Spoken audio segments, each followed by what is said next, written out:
আসসালামু আলাইকুম। আপনারা যারা বাসিমোটর ইন্দোনেশিয়া খেলতে পারেন না, আজকে তাদের কীভাবে খেলতে হয় ক্যারিয়ার মোড। প্রথমে দেখুন, এখান থেকে আমার একটা নিয়েই ছিল দূর অ্যাড শুরু।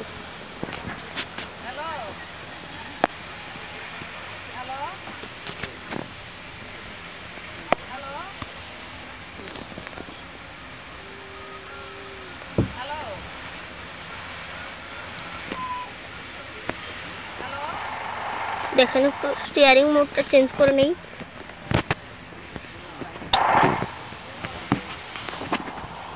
সরি, আপনাদের একটু দেরি করে দেখার জন্য রাত হয়ে গেছিল বাসে।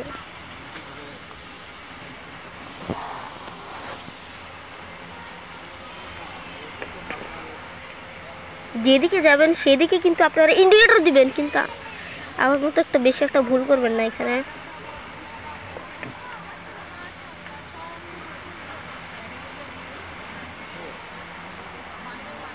এটা কিন্তু অনেক কঠিন আছে।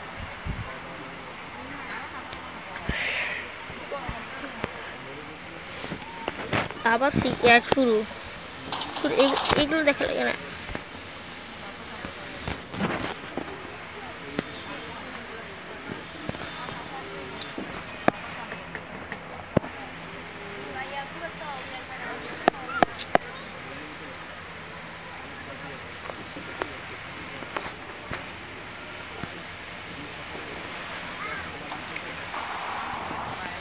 দেখুন কিভাবে হচ্ছে।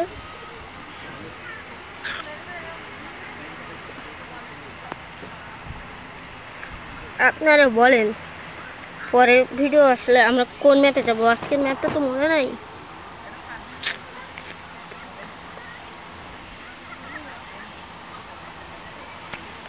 দেখেন আপনারা সামনে কিন্তু অনেকগুলো বাস অ্যাম্বুলেন্স, দেখেন কত বছর র্যাম বানিয়ে রাখছে। দেখেন খালি ওভারটেক করতে করতে যাওয়া লাগবে। আবার আমার ভুল পথে চলে আসছি, একটু দাঁড়ান, ক্যামেরা মোডটা চেঞ্জ করে নেই।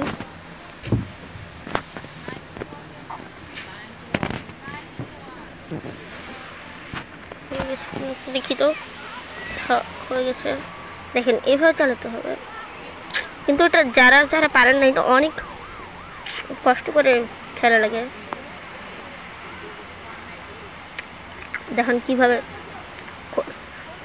চালানো লাগে। আমার এই বাসের ব্রেকিং সিস্টেম বেশ একটা ভালো না, কিন্তু অন্যান্য বাসের থেকে অনেক ভালো আছে। সামনের স্টেশনে যেই হচ্ছে, আমাদের ভিডিওটা এত বড় করবো না, সামনের স্টেশনে যেই শেষ করতে হবে। কেমন লাগলো আমাদের এখানে বাস জার্নিটা? কিন্তু আগামী ভিডিও এত বাজে করবো না, দিনের টাইমে করবো আগামী ভিডিওগুলো। দেখেন সামনে খালি পুলিশ ড্যামেজ দিয়ে দিচ্ছে 99% খেলতেছে।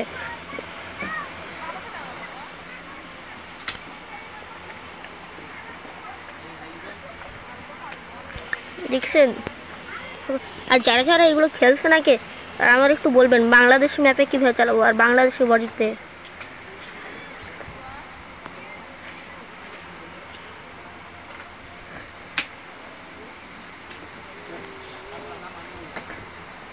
দেখেন কীরকমভাবে চালানো লাগে, দেখেন কত লাইটিং করে রাখছে এখানে। গেমটার গ্রাফিক্সটা অনেক ভালো আছে, কিন্তু সমস্যা একটাই যে গেমটার FPS এত যে আমাদের মোবাইলে অ্যাডজাস্ট করতে পারে না। গেম থেকে বের হওয়ার পরপর বেশিরভাগটাই আমি ল্যাগ করে, অনেক ল্যাগ বেশি একটা করে না, অল্প করে। আজকের ভিডিও তাহলে এতটুকু পর্যন্তই রাখি। সামনের ওই এখানে যেয়ে রাখতে হবে। তাহলে আজকের ভিডিওটা সবার শেষ। আল্লাহ হাফিজ, আসসালামু আলাইকুম। পার্ট 2-র জন্য সবাই কমেন্ট করবেন।